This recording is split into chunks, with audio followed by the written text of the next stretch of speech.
welcome back to the channel. Today is a beautiful fall day. I just kicked the kids outside, let them enjoy this beautiful morning. And while they're out there, I figured I will go ahead and show you how to make sgущёнка, or in other words, caramel. I think that's what other people call it.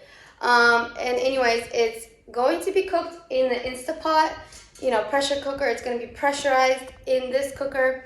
And it's literally very, very simple to make. It just takes seconds on your part to throw it in here, turn it on, and the Instapot will do all the work for you in under 30 minutes. So stay tuned, continue watching, and I will show you how easy it is to make варёная сгущёнка. Okay, I got my cans ready right here. I am doing 4. Maybe I'll do a 5th one if I have room for it.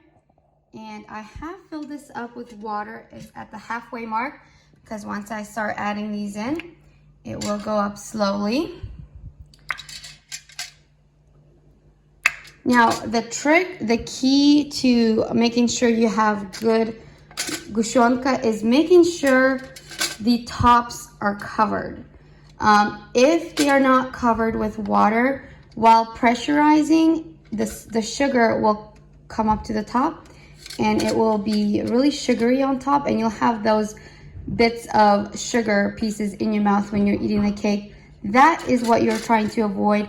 So actually, since I am at the max line, these cans are not covered, so I am going to take them out again.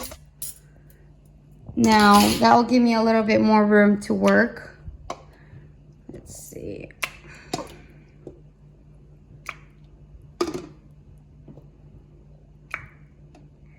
Now, I use any brand of condensed milk, literally any brand. I've tried them all, and I feel like there isn't any difference in taste as long as you make them the same.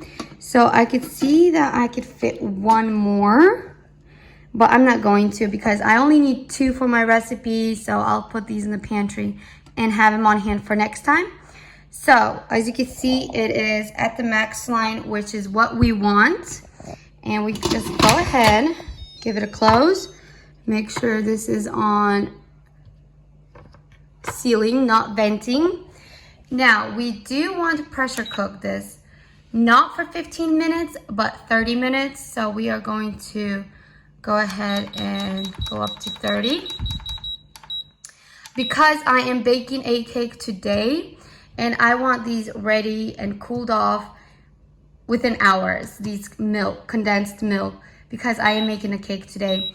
So if you just want to keep these in your pantry, you can set it for 15 minutes and then just keep it in the pressure cooker and let it naturally vent within a couple hours, and that will still cook the condensed milk even though it's going to be on off.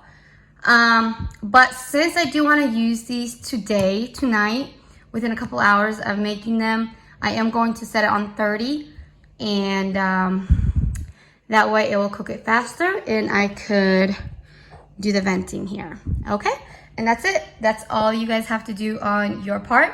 Now you can just go about your day. I'm gonna go catch up on some laundry, start homework with the kids, and that's it. So we are back. The 20 minutes are up. We are actually 46 minutes past the time that it finished cooking. I get held up with homeschool, so it's been sitting there for 46 minutes. So what I'm gonna do is just go ahead and vent whatever is left. Not much, as you could tell.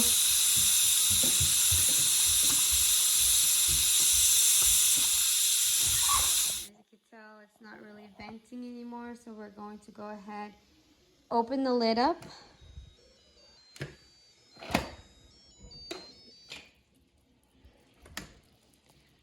There you go. And I'm going to go ahead and take them out so they can cool off, and so I'll be able to use them in a couple hours.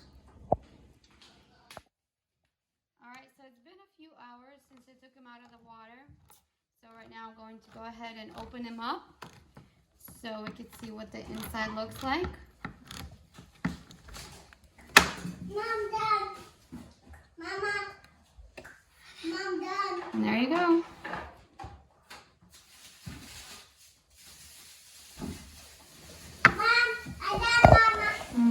say, Veronica? So here you go. Here is what the condensed milk looks like. And then you ложку.